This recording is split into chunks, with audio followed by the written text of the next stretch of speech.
Kuala membeli bingka burung merbah di pohon cemara.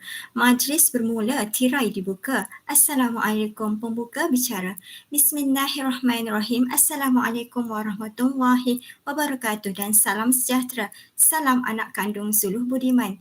Selamat datang ke program Bicara Santai, langkah mengesan masalah pembelajaran kanak-kanak. Bersama kita pada hari ini iaitu Puan Herlina Iranti ataupun gelar sebagai Cikgu Herlina, Guru Prasekolah Pendidikan Khas Sekolah Kebangsaan Tanjung Malim dan moderator kita Cik Nur Izzati Wahida, pelajar UPSI. Buat pengetahuan semua, program ini dijalankan bertujuan memberi pendedahan serta langkah dalam mengesan masalah pembelajaran kanak-kanak. Program ini juga merupakan anjuran pelajar-pelajar kursus KAC 3013, penyaringan kanak-kanak istimewa kumpulan A. Tanpa melengahkan masa, saya menjemput moderator kita, Cik Wahida dan Puan Herlina untuk mengupas lebih lanjut lagi. Okey, baiklah, dipersilakan. Terima kasih saya ucapkan kepada pengacara majlis kita pada malam ini. Bismillahirrahmanirrahim. Assalamualaikum warahmatullahi taala wabarakatuh dan salam sejahtera saya ucapkan kepada penceramah jemputan kita pada malam ini, rakan-rakan seperjuangan saya dan juga hadirin yang disayangi sekalian. Hadirin sekalian, bersyukur kita kehadrat Allah Subhanahu Wa Taala kerana dengan izin serta limpah dan kurnia daripadanya dapat kita bertemu dalam program Bicara Santai, langkah awal mengesan masalah pembelajaran kanak-kanak bersama saya, Nur Izzati Wahida selaku moderator anda pada malam ini. Hadirin sekalian, bab kata pepatah, tak kenal maka tak cinta. Oleh itu, eloklah kita berkenalan terlebih dahulu dengan penceramah jemputan kita pada malam ini. Nama diberi ialah Puan Nur Herlina Irianti binti Basiran yang merupakan graduan daripada Universiti Sains Malaysia. Beliau mula mengajar sejak dari tahun 2008 sehingga kini. Antara pencapaian beliau sepanjang beliau berkhidmat sebagai seorang guru ialah beliau telah dianugerahkan dengan anugerah guru pendidikan khas berwibawa dan anugerah guru inovasi berkumpulan daerah Muallim untuk tahun 2023. Selain itu, beliau juga pernah memenangi pingat gangsa bagi pertandingan inovasi pengajaran dan pembelajaran peringkat kebangsaan di International Conference in Business and Education 2023. Beliau juga merupakan ikon co-curriculum dan sukan daerah Muallim pada tahun 2022. Terima kasih saya ucapkan kepada Cikgu Herlina kerana sudi bersama-sama dengan kami pada malam ini. Jadi, sebelum saya menyimpang lebih jauh, saya ingin mengajukan soalan pertama saya kepada Cikgu Herlina. Bolehkah Cikgu ceritakan pengalaman Cikgu dalam mengajar kanak-kanak prasekolah pendidikan khas yang amat memberi kesan kepada diri Cikgu? Silakan Cikgu. Okay, bismillahirrahmanirrahim. Assalamualaikum warahmatullahi wabarakatuh. Boleh dengar ke saya? Boleh Cikgu, boleh. Okey, terima kasih kepada Cik Moderator dan juga semua ahli-ahli guru-guru, bakal-bakal guru-guru daripada Universiti Pendidikan Sultan Idris. Okey, untuk soalan pertama daripada kita punya Cik Moderator hari ni, kalau nak kita ceritakan pengalaman yang memberi kesan tu banyaklah sebab saya pun dah 15 tahun mengajar kan. Tapi dalam 15 tahun mengajar ni saya sebenarnya pernah mengajar di program pendidikan khas integrasi rendah sebelum dipindahkan ke program pendidikan khas prasekolah. Dia kalau mengajar di pendidikan khas prasekolah ni dia ada sikit kelainan lah. Dia kesan dia lebih sikit sebab kita mengajar murid berumur 5 ke 6 tahun. Yang mana murid kategori pendidikan khas berumur 5 dan 6 tahun ni yang kita faham dia datang macam murid umur 3 tahun, murid umur 2 tahun, macam baby-baby lah kita cakap. Jadi saya sepanjang hari di sekolah macam pampered baby. Ada yang kategori merangkak pun belum pandai.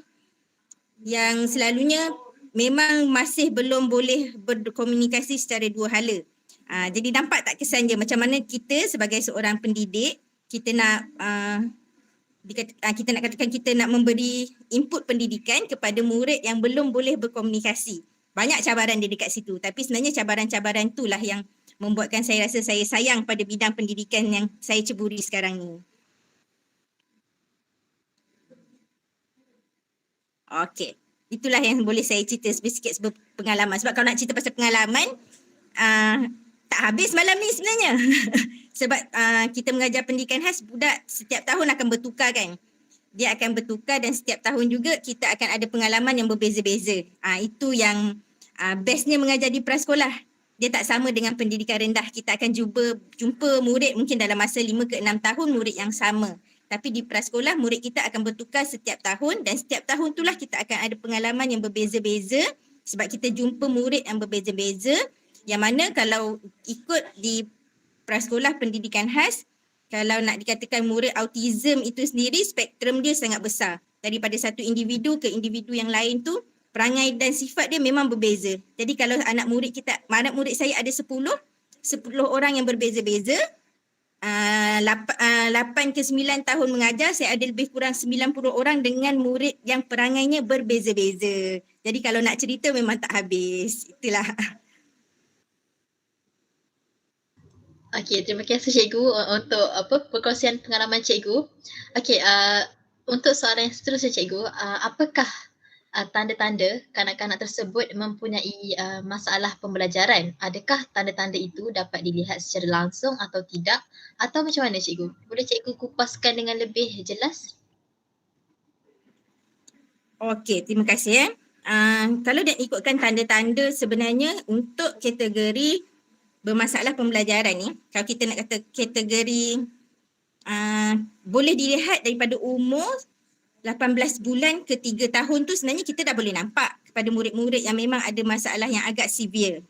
Tapi untuk setengah kategori yang lain, dia memang memerlukan masa sebab setengah murid ni bila dia membesar, kita akan nampak dia ada murid yang ada kanak-kanak yang tumbesaran dia pantas. Ada kanak-kanak yang tumbesaran dia agak delay. Yang delay ni pun sebenarnya tak bermakna dia berada dalam kategori pendidikan khas. Tapi kalau ikut kepada soalan moderator, macam mana kita nak kenal pasti adakah masalah murid itu ada masalah pendidikan khas ke tak? Untuk murid yang berada di prasekolah pendidikan khas. Okay, saya cerita murid yang berada di prasekolah pendidikan khas dulu ya.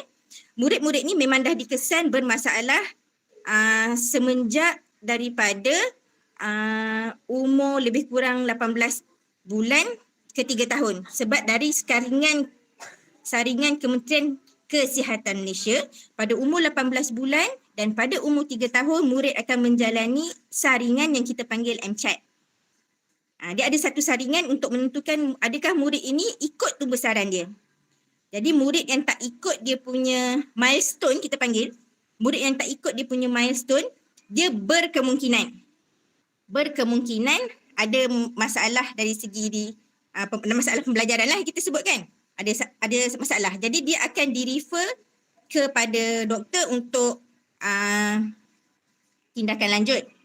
Dan murid yang dah dikenal pasti memang betul bermasalah dan dia punya term kita panggil dah didiagnose, murid inilah yang akan masuk ke prasekolah pendidikan khas. Dia dah didiagnose doktor. Dia memang ada masalah pembelajaran daripada segi dia punya pembelajaran. Okey, itu kategori yang pertama. Untuk kategori yang kedua, murid yang berada di prasekolah perdana, prasekolah biasa kan. Murid yang ada di prasekolah biasa ni selalunya dia melepasi saringan pada usia 18 bulan dan saringan pada usia 3 tahun. Di mana dia punya masalah mungkin kita panggil mild. Dia punya milestone tu mengikut umur dia, tapi dia mungkin ada masalah yang lain. Sebagai contoh, bila dia masuk umur 6 tahun, kita tengok dia macam tak boleh bersosial. Dia diam saja. Bila dia dah sekolah baru kita nampak. Sebab bila dekat rumah, kadang-kadang dia tak terlibat dengan orang yang ramai, kita nampak macam anak kita biasa je. Kita rasa macam biasa, okey, anak saya agaknya pendiam, something like that lah. Tapi bila dia masuk sekolah, dia dah berada dalam satu kelompok murid yang kita kata sebaya dengan dia, dan dia tidak boleh buat aktiviti bersama rakan sebaya, that's a red flag lah kita panggil. Ada red flag dekat situ yang kita kena ambil perhatian. Itu yang pertama. Yang kedua, daripada dia segi punya komunikasi. Tanda-tanda daripada segi komunikasi. Mungkin pelat, itu adalah salah satunya lah, pelat. Ataupun dia macam berat mulut nak bercakap. Itu adalah salah satu tanda yang kita kena bagi perhatian. Selain daripada tu, kalau murid tu dalam lingkungan 5 ke 6 tahun, kita tengok dia macam suka untuk melakukan aktiviti seperti mengecam nombor, mengecam huruf, aktiviti memadankan bentuk yang sama, aktiviti saiz, mengenal saiz, warna. Dekat situ pun kita kena beri perhatian sebagai seorang kanak-kanak yang kita panggil milestone dia biasalah, normal, dia akan boleh buat tu pada usia 5 ke 6 tahun. Jika aktiviti yang macam itu dia pun masih belum boleh kuasai, kita kena sebagai guru, sebagai ibu bapa, kita kena beri perhatian. Itu untuk soalan yang pertama lah. Soalan yang kedua, tanda-tanda yang kita kena ambil perhatian. Macam mana murid tu kita nak kenal pasti ada masalah pembelajaran ke tidak. Tetapi ada tetapi je dekat situ. Sebagai seorang pendidik, kita kena faham yang murid ni dia berkembang ikut dia punya pace sendiri. Ada murid yang laju, ada murid yang lambat. Jadi sebagai guru, kita tak boleh kata murid yang lambat tu, oh ini memang murid ni mesti dia ada bermasalah. Dia mesti kategori masalah pembelajaran. Tak juga. Dia kadang-kadang murid tu cuma lambat matang. Jadi ada fasa-fasa yang kita kena tunggu, sambil-sambil tu kita buatlah intervensi apa yang patut. Kadang-kadang memang ada setengah-setengah murid dia lambat. Tapi itu tidak bermakna dia bermasalah pembelajaran. Cuma sebagai ibu bapa dan guru, ada red flag yang kita kena betul-betul ambil perhatian supaya anak kita ataupun anak murid kita tidak ketinggalan. Kita tak nak diorang ketinggalan terlampau jauh. Kalau yang lambat tu insya-Allah dia boleh kecap. Tapi kalau dia memang betul dia bermasalah pembelajaran, kita bagi masa tapi sebenarnya dia ada masalah lain. Kita sebenarnya dah melambatkan satu proses pembelajaran yang khas untuk dia. Jadi dia dah terlampau jauh dengan kawan dia untuk dia nak kejar. Jadi benda-benda macam ni cikgu dan ibu bapa kena sangat aware lah supaya kita boleh bagi yang terbaik untuk anak murid kita, untuk anak-anak kita. Okey. Cikgu, maaf saya ada soalan. Berkenaan dengan kan cikgu ada beritahu yang kanak-kanak tu kemungkinan kalau dia lambat tu tak semestinya dia tu bermasalah juga. Kemungkinan dia mungkin mungkin dia macam just lambat je kan.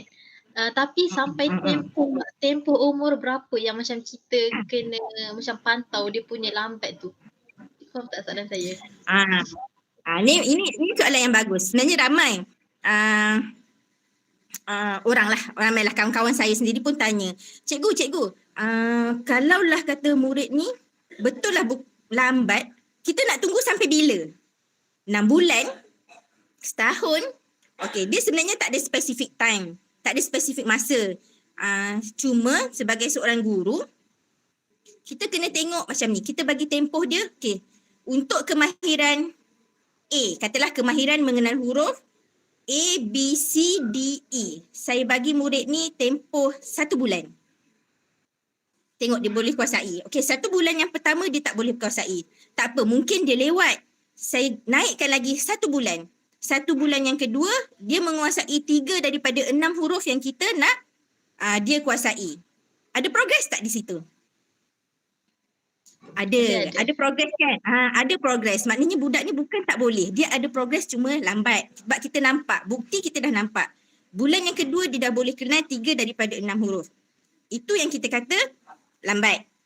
Dia mungkin lambat matang ataupun intervensi kita mungkin cara pembelajaran kita, pendekatan kita mungkin tak sesuai dengan cara belajar dia. Itu yang kita boleh consider sebagai yang kita kata lambat tu lah, selain daripada dia sendiri, murid individu tu sendiri dia punya kematangan lewat. Tapi kalau yang saya kata tadi, dia mungkin betul berada di dalam kategori masalah pembelajaran, kita bagi dia tempoh 1 bulan untuk menguasai 6 huruf kemahiran kan. Bulan yang kedua kita delay sebab bulan yang pertama kita tengok dia tak menguasai. Bulan kedua pun masih belum menguasai. Tak apalah, kita bagi bulan ketiga. Mungkin agaknya bulan 3 at least boleh 2. Tapi dia masih tak boleh menguasai. 3 bulan ni kita dah kata memang tak ada progress untuk murid tu.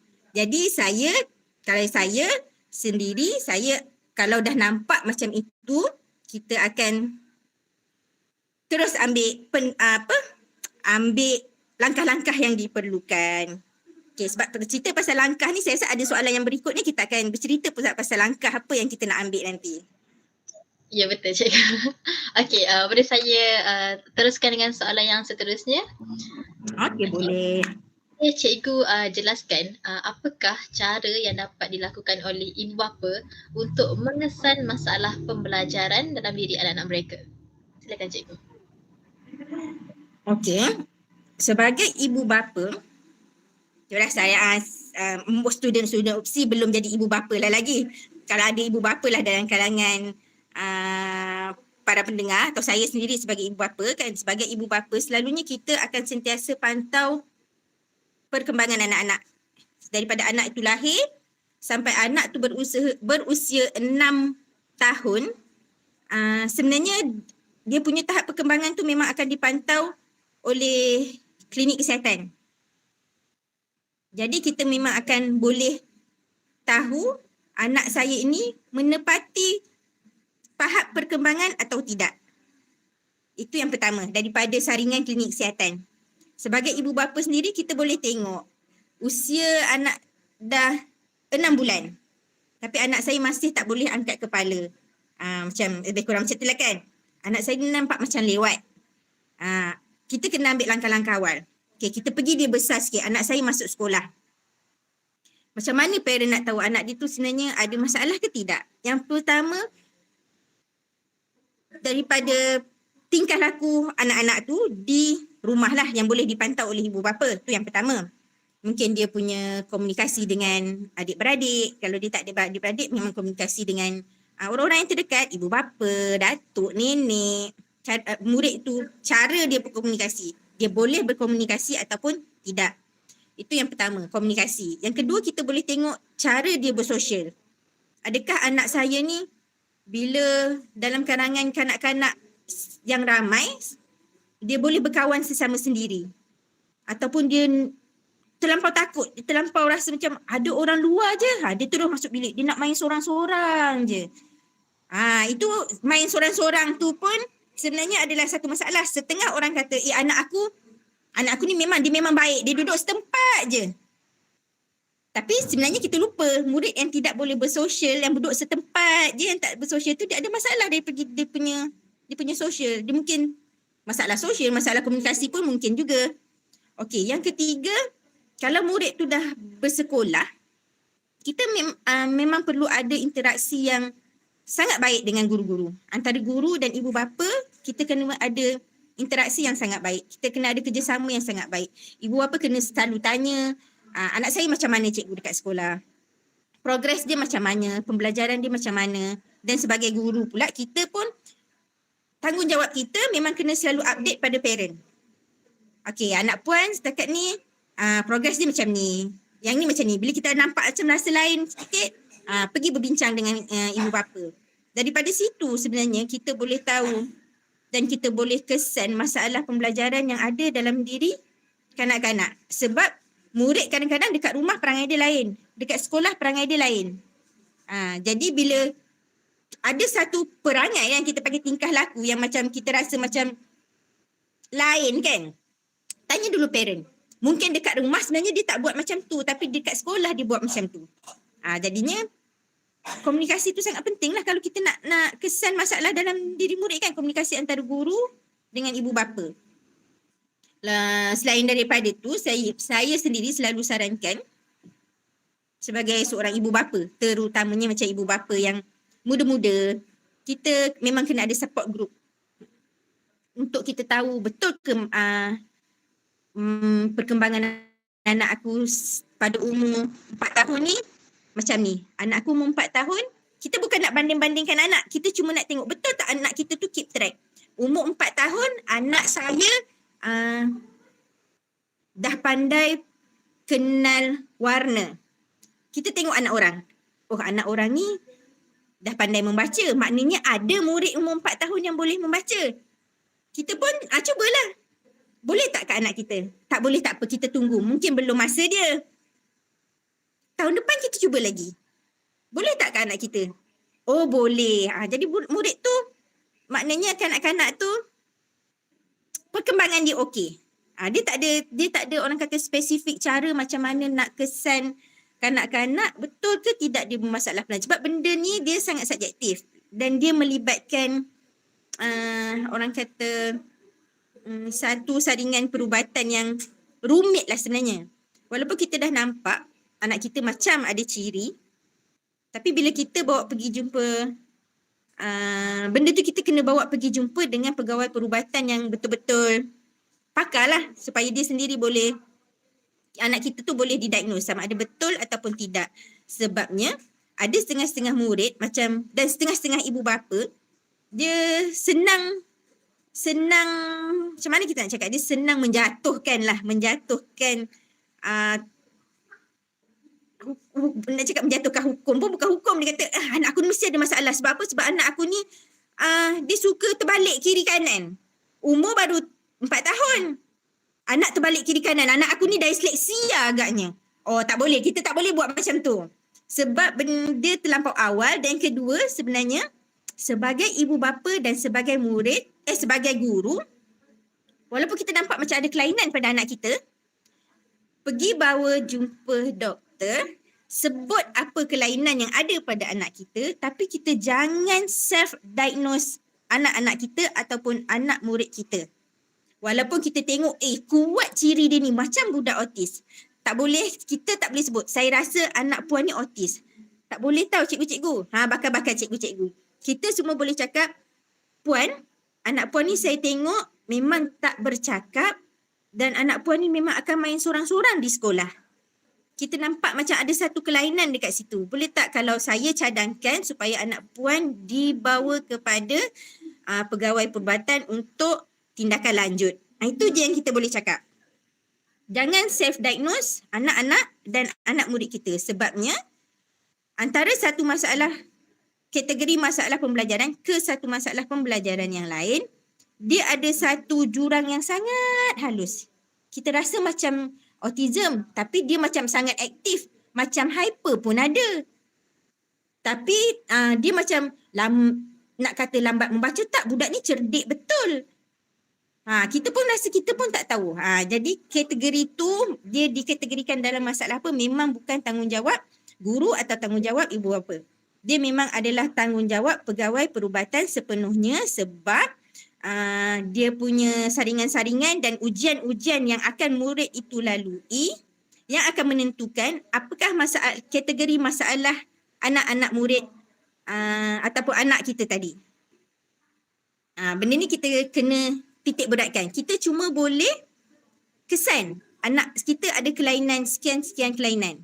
Oh, komunikasi dia tak secekap kawan sebaya dia. Secara dia bersosial tak seperti rakan sebaya dia. Dia punya kognitif tak menepati tahap murid berumur 4 ke 5 tahun. Itu sahaja yang boleh kita kesan daripada anak-anak kita. Selain daripada tu, kita serahkan kepada pegawai perubatan yang lebih arif. Okay, ada soalan lagi?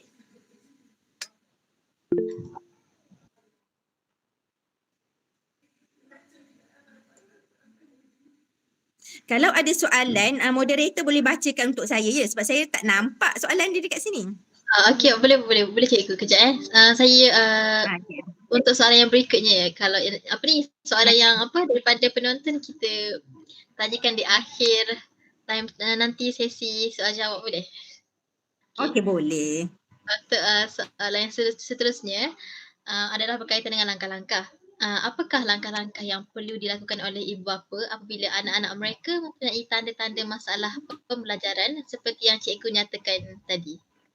Okey, Ya, cikgu. kalau kita nampak anak kita ada masalah, benda pertama yang kita kena buat adalah berbincang dengan guru kepada anak-anak murid kita. Perbincangan antara guru dan ibu bapa.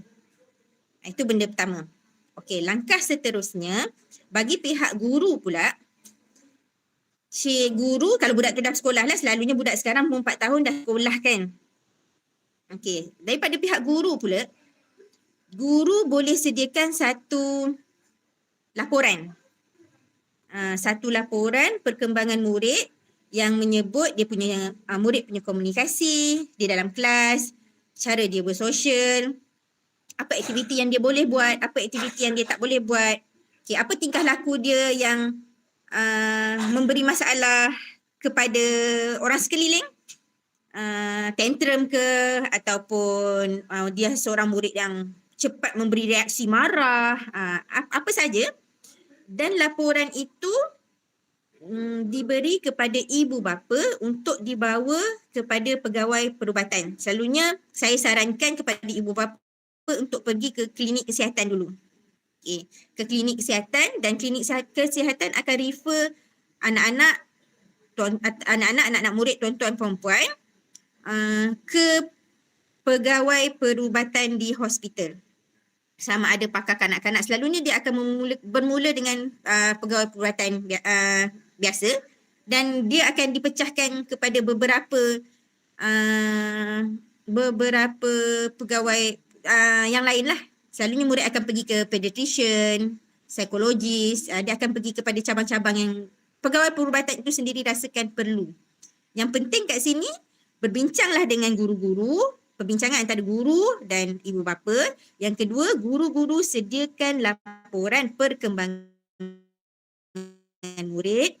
Yang ketiga, serahkan laporan kepada ibu bapa untuk dibawa ke klinik kesihatan, dan anak-anak akan direfer kepada pegawai kesihatan untuk tindakan selanjutnya. Itu langkah memang yang diperlukan. Selepas itu, daripada pegawai perubatan yang selanjutnya tu, proses dia sebenarnya panjang. Dia bukanlah 2 minggu punya proses. Dia bergantung kepada severity dan masalah individu itu sendirilah.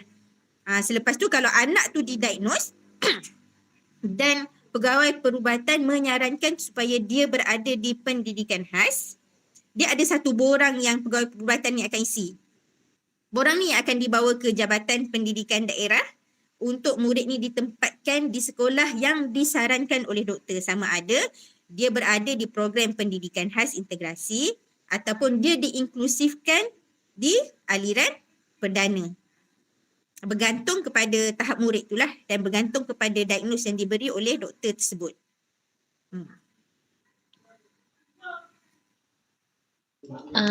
Macam mana pula kalau macam kanak-kanak tu, cikgu, dia macam mempunyai masalah tu di awal usia, macam mana dia nak dapat laporan daripada guru tu untuk dibawa kalau dia masih belum bersekolah lah maknanya. Betul. Ya. Kalau murid masih belum bersekolah, maknanya umur dia 4 tahun ke bawah kan. Kalau murid tersebut dia ikut saringan daripada Kementerian Kesihatan Malaysia, maknanya dia ikut appointment kanak-kanak tu lah. Murid ni bila lahir, dia ada appointment klinik kesihatan tau. Appointment tu dia follow betul-betul. Selalunya by umur dia 3 tahun, kita boleh nampak dia punya masalah. Tapi kalau ibu bapa yang jenis tak follow appointment Kementerian Kesihatan tu, dia terlepas appointment, dia tak buat saringan pada usia 18 bulan, pada usia 3 tahun. Kalau rasa macam ada, saya rasa macam anak saya tak kena macam tu, pergi ke klinik kesihatan, boleh tahu doktor, saya rasa macam sekian-sekian masalah pada anak saya rasa macam dia tak sama dengan orang lain. Doktor akan ambil tindakan yang selanjutnya. Akan ada saringan-saringan yang dia akan lakukan pada murid tu tadi, dan seterusnya murid tu akan direfer kepada pakar-pakar yang dirasakan sesuai.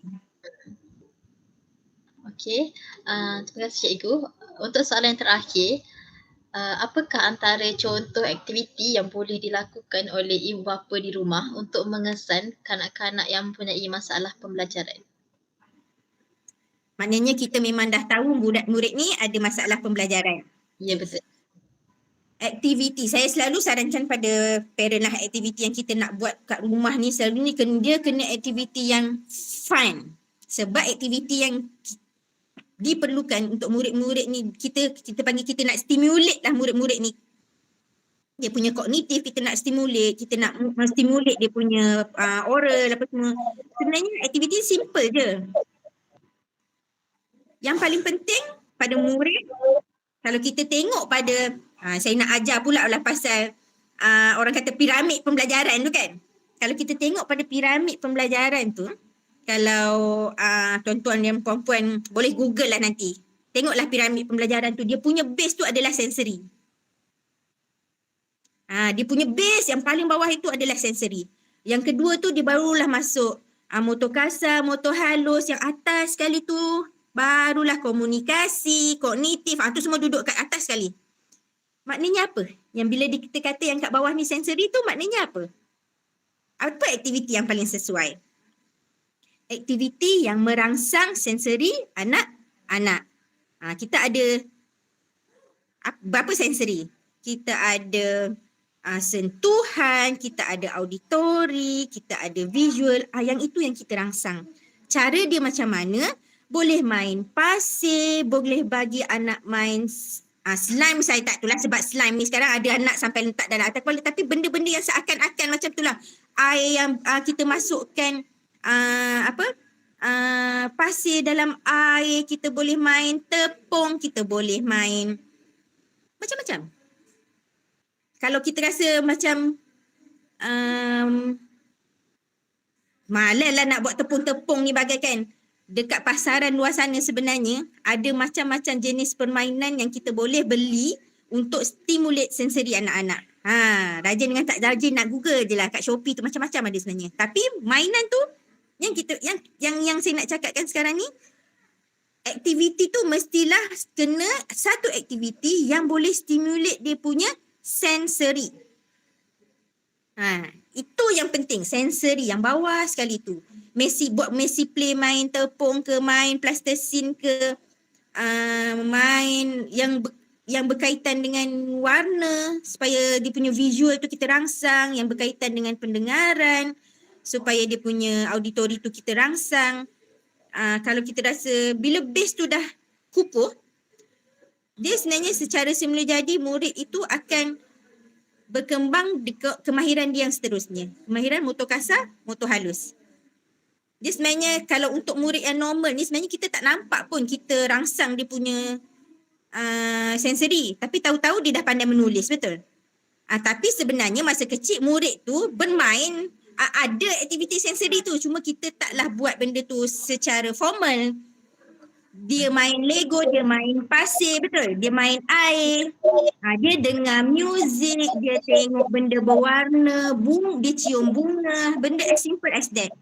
Itu rangsangan pada sensory. Kita tahu-tahu, anak saya dah pandai ikat tali dah boleh pintal-pintal tali kasut. Tapi untuk murid yang ada masalah pembelajaran, kita nak kena stimulate lah benda tu. Kita nak kena bermain dengan dia, buat bersama dia supaya kemahiran dia yang lain tu, motor kasar, motor halus dia boleh develop, dan seterusnya dia punya kemahiran kognitif tu kita boleh tingkatkan. Tapi kalau nak kata apa yang ibu bapa boleh buat, dia adalah semudah mainlah apa pun, tapi permainan itu mesti merangsang dia punya sensory. Itu kunci dia.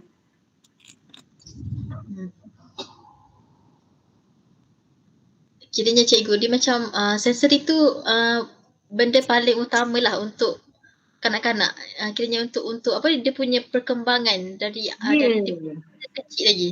Itu yang paling penting. Yang daripada dia jadi baby tu, benda pertama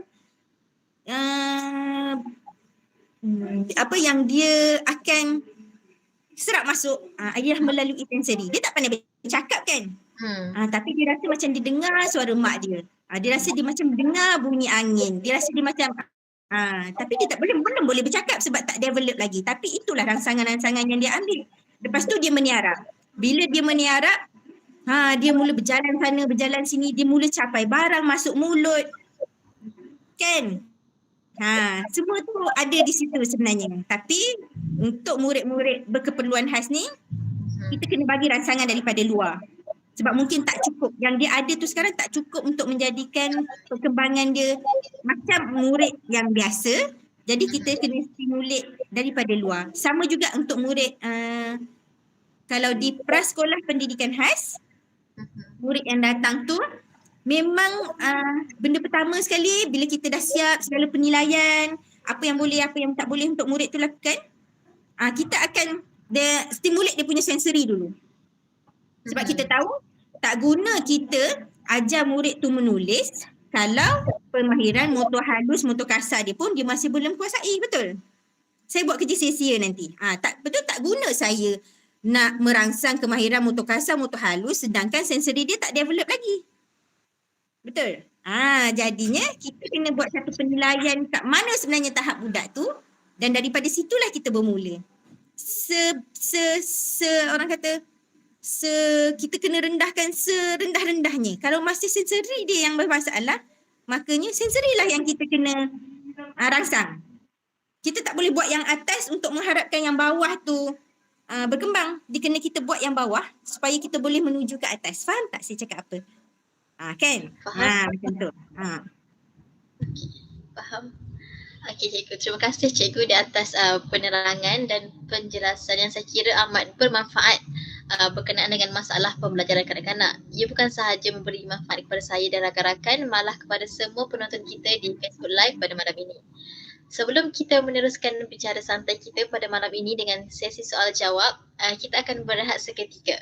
Para penonton yang ingin mengajukan soalan, bolehlah menulis soalan tersebut di ruangan komen Facebook Live ataupun di ruangan Google Meet di bawah.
Okey, kembali lagi kita dalam bicara santai langkah awal mengesan masalah pembelajaran kanak-kanak. Kita akan meneruskan bicara santai kita pada malam ini dengan sesi soal jawab. Soalan pertama yang kita dapat daripada penonton di Facebook Live adalah apakah strategi dan teknik pengajaran yang sesuai untuk diaplikasikan oleh guru bagi murid yang mempunyai masalah pembelajaran yang berbeza? Silakan cikgu.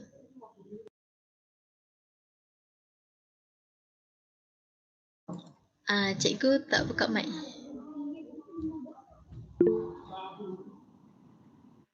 Okey, untuk soalan yang diajukan tadi berkenaan strategi. Strategi pembelajaran untuk kanak-kanak bermasalah pembelajaran adalah berbeza mengikut kategori murid tersebut. Kita ada banyak kategori kan. Kita ada autism, kita ada ADHD, kita ada dyslexia, dan dia juga mengikut kepada kalau di sekolah apa yang diajar kepada murid. Okay. Saya boleh bagi contoh kebanyakannya dalam kemahiran membaca lah sebab itu memang kemahiran itu memang bidang saya. Kalau dalam kemahiran membaca, murid dyslexia, dia akan lebih kepada teknik akan kita tekankan, dia akan lebih kepada kaedah membaca secara multisensory. Maksudnya kita ajar dia membaca menggunakan kelima-lima, kalau boleh semaksimum sensori yang diperlukan. Kalau boleh 5 dalam satu masa 5, kalau boleh 4, kalau boleh 3, tapi dia mesti multisensory. Dia tak boleh macam kaedah murid biasa. Murid biasa ni kita kaedah macam membatang suku kata. BA bar, CA car. Cikgu sebut, dia dengar, dia hafal. Untuk murid-murid bermasalah pembelajaran, sukar. Bukan tak boleh, sukarlah menggunakan kaedah macam tu. Jadi kita selalunya akan gunakan kaedah multisensory. Dalam satu pengajaran tu, kita rangsang dia punya sensori yang pelbagai. Contoh, saya bagi contoh untuk ajar membaca suku kata. Kita menyebut suku kata, murid mendengar apa yang disebut, dalam masa yang sama dia ada aktiviti sentuhan, katalah suku kata bar. Okey, dia ambil B, A, bar. Dia ada dah 3 sensori kat situ kan. Auditory, visual dan sentuhan. Kalau boleh tambah lagi sensori yang lain, lagi bagus. Kalau tak ada 3 tu, okey dah tu dia dah dikira multisensori lah. Tapi itulah teknik yang kalau murid dyslexia, dia secara multisensori. Dan saya pernah cuba kepada murid autism, kaedah ni, kaedah multisensori, belajar membaca secara multisensori. Alhamdulillah, dia mungkin disebabkan murid autism ni, dia kan suka untuk bagi tumpuan. Bila kita rangsang dia dalam satu-satu kemahiran tu, kita nak ajar, kita guna pelbagai sensori, lebih banyak tumpuan yang diberi. Jadi kaedah multisensori ni pada saya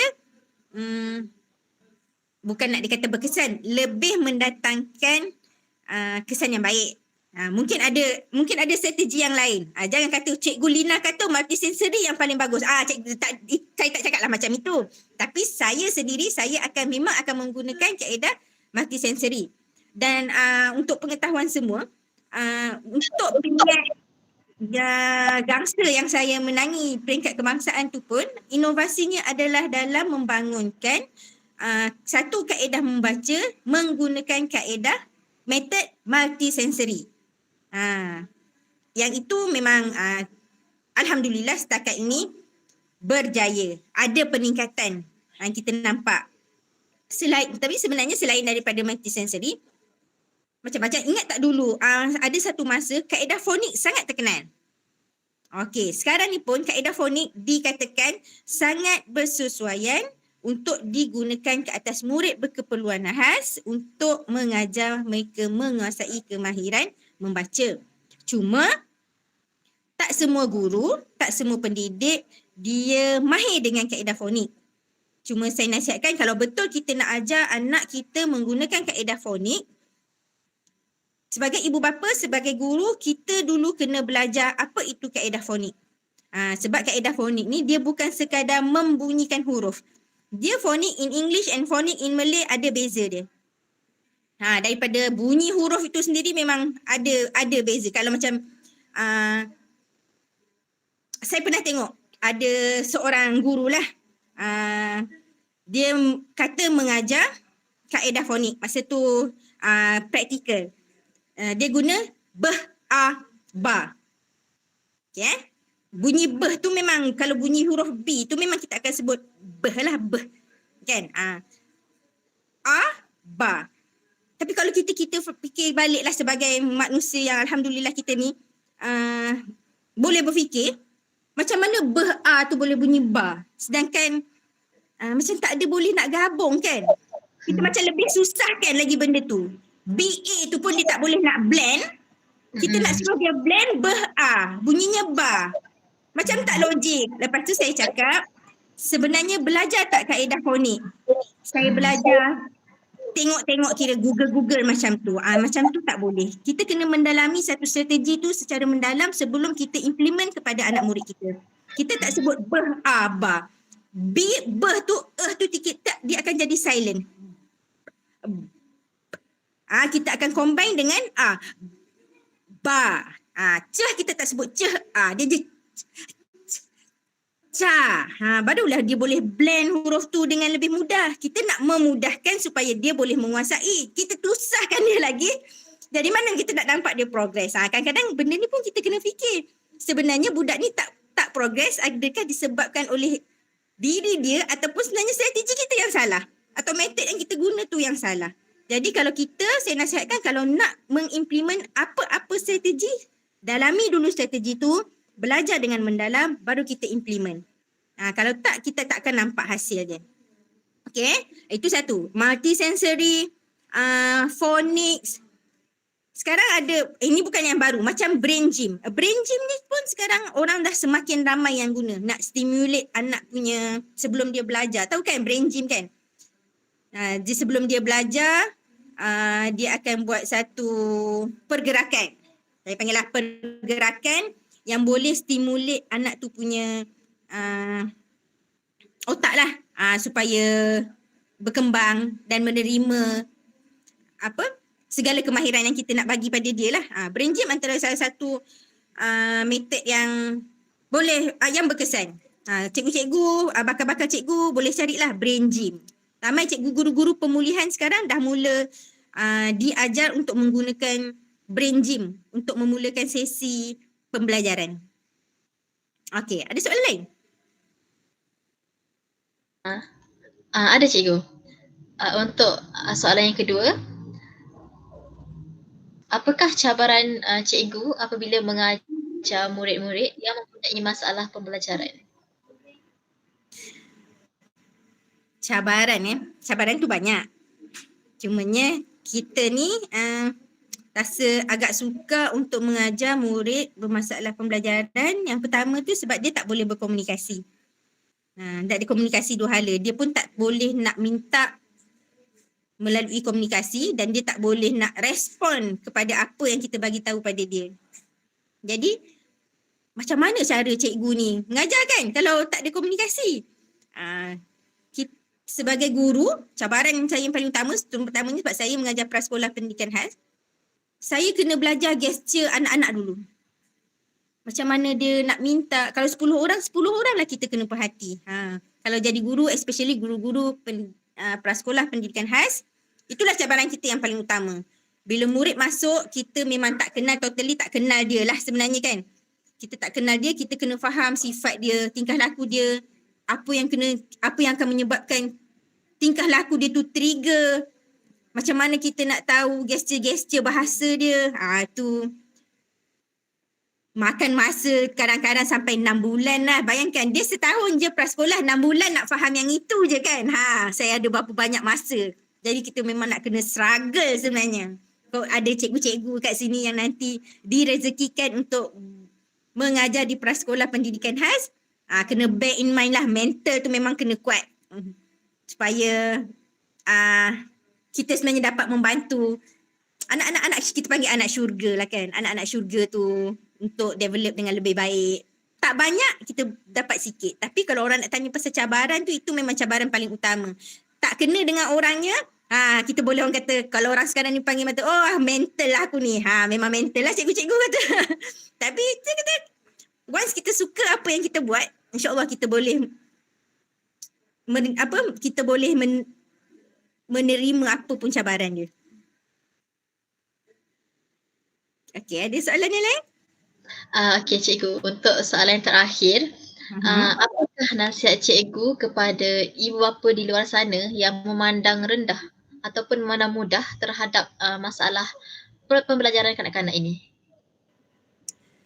Okey, kepada ibu bapa, sebenarnya sebagai guru, saya sebenarnya memahami kenapa ada ibu bapa, dia sebenarnya istilah dia bukan memandang rendah, dia defensif untuk menerima kalau anak dia berkeperluan khas. Okay, kita fahamlah jiwa sebagai seorang ibu tu kan. Tapi ingin saya nasihatkan dekat sini,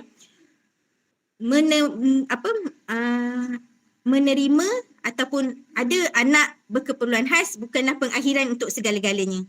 Itu bukan bermakna murid tu dah berhenti kat situ. Totally kita tak boleh buat apa-apa. Bukan. Dia cuma yang berbezanya dekat mana kita nak approach anak ini supaya dia mendapat pendidikan yang lebih baik. Sekarang ni dunia pun dah semakin maju, pendidikan kita pun dah semakin berkembang. Jadi kepada ibu bapa yang rasa-rasa masih belum boleh menerima ataupun memandang rendah lah macam moderator cakap tadi kan. Ibu bapa kena faham kita sekarang ni dalam skop pendidikan di Malaysia, kita memang dah menyediakan satu pendidikan untuk murid berkeperluan khas. Daripada prasekolah, pendidikan rendah, menengah, vocational, malah yang lebih jauh daripada itu. Jadi kalau anak kita didiagnose dan dikatakan ada mempunyai ciri berkeperluan khas, itu bukanlah penamat kepada segala-galanya. Yang menentukan anak itu berjaya menjadi ataupun tidak sebenarnya adalah sokongan, dorongan dan langkah-langkah yang diambil oleh ibu bapa dan guru kepada anak-anak ni. Itu yang akan menentukan sama ada anak ini berjaya ataupun tidak. Walaupun sesetengah murid yang kita panggil sebenarnya severe lah, kita tengok masalah dia severe, berat lah kan. Dia mengalami masalah pembelajaran, kategori yang agak berat, autism pun dia agak severe. Walaupun mungkin anak-anak ni bukanlah tempatnya untuk berada di satu tempat yang tinggi, contohnya Menara Gading. Tapi selagi anak-anak berkeperluan khas ni yang kita kata severe tu boleh mengurus diri dengan baik tanpa bantuan orang lain dan survive dalam kehidupan seharian, itu sebenarnya dah cukup berjaya. Jadi mak-mak, ayah-ayah, guru-guru yang ada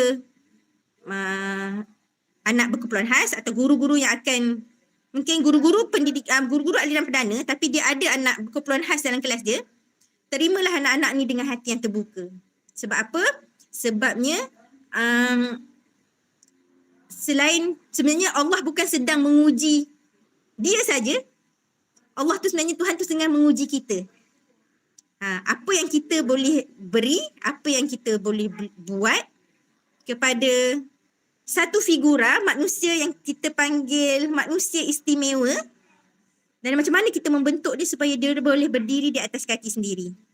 Untuk ibu bapa, kalau untuk guru-guru, cikgu-cikgu ni saya sebenarnya sangat berharap supaya cikgu-cikgu, walaupun cikgu tak ada basic dalam pendidikan khas, tapi kalau cikgu-cikgu boleh menerima anak-anak ni dengan lapang dada dan boleh, walaupun mungkinlah cikgu kata saya sebenarnya tak ada skill nak ajar murid pendidikan khas, tapi cikgu boleh bantu ibu bapa untuk menempatkan anak-anak murid ni ke satu aliran yang betul. Saya memang dah rasanya itu memang dah terbaik lah yang guru-guru boleh buat. Semua berharap, saya pun berharap satu hari nanti pendidikan khas ni dapat diterima dengan baik.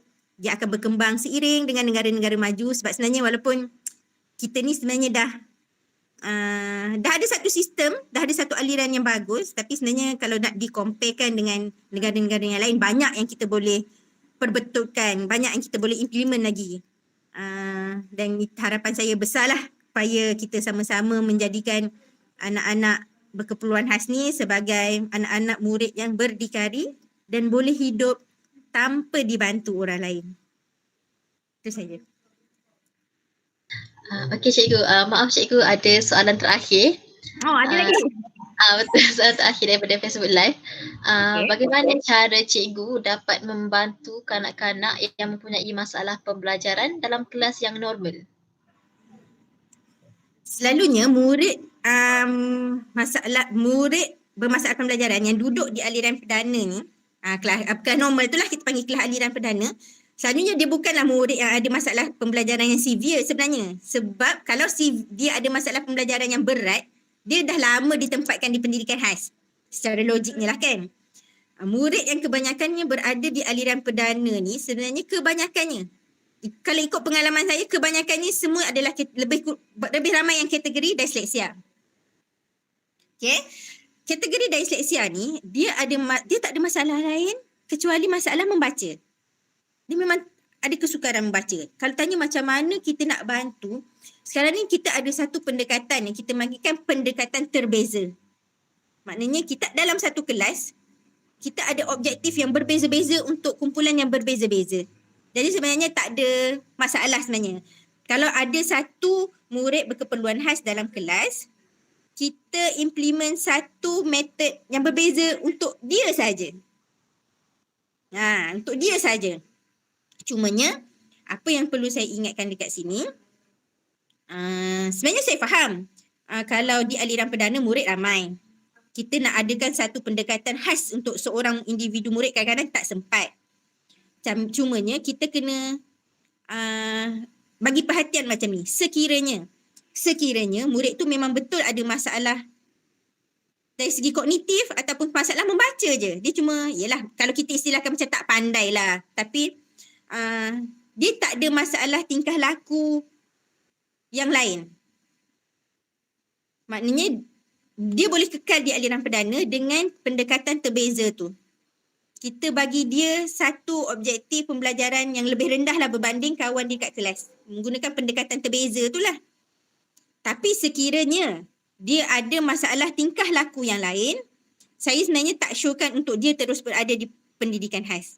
Guru-guru yang terlibat dengan murid-murid macam ni, selalunya kita syorkan dia untuk berbincang semula dengan ibu bapa supaya anak dia boleh ditempatkan di satu kelas yang memang khas untuk dia, yang mana menyediakan satu pendekatan dan guru-guru yang memang mahir untuk menangani masalah-masalah berkeperluan khas. Dan sekiranya satu hari nanti bila di pendidikan khas dia dah boleh membaca, dia boleh diinklusifkan semula ke aliran perdana. Jadi ibu bapa dan guru-guru tak payah risau. Dia bukan kita kata totally all letak dekat pendidikan khas. Duduklah situ sampai bila-bila. Tak. Kalau dia ada progres, dia dah boleh membaca, kita tengok dia dah semakin matang, dia tak ada masalah tingkah laku yang serius, kita boleh tempatkan dia semula dia inklusif. Sebab tu saya cakap tadi, pendidikan khas di Malaysia ni kita dah ada satu metod yang cukup, yang dah lengkap. Jadi ibu bapa sebenarnya tak perlu risau. Dan tak perlu memandang rendah. Sebab apa? Sebab walaupun dia berkeperluan khas, sebenarnya dia boleh belajar. Dia akan belajar dan akan ada cara untuk dia progres dengan lebih baik.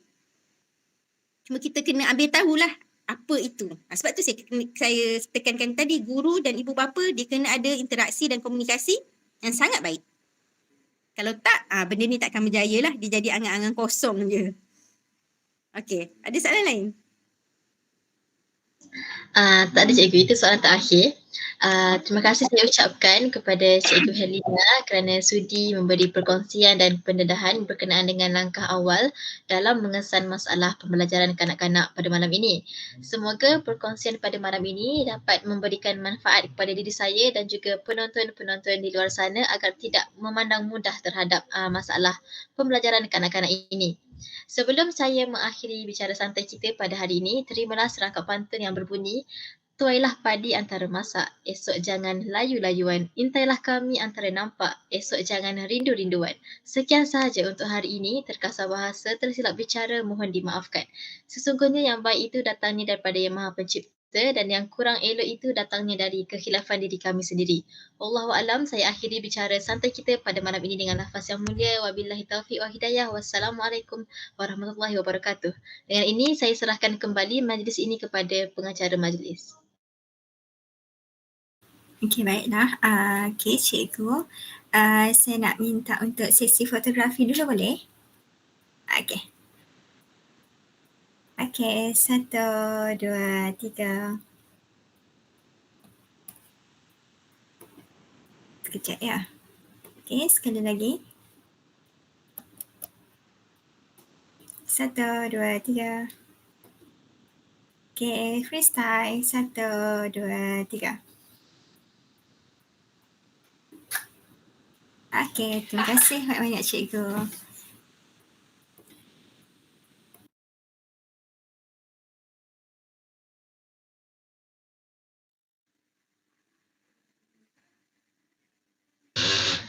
Terima kasih cikgu. Sama-sama.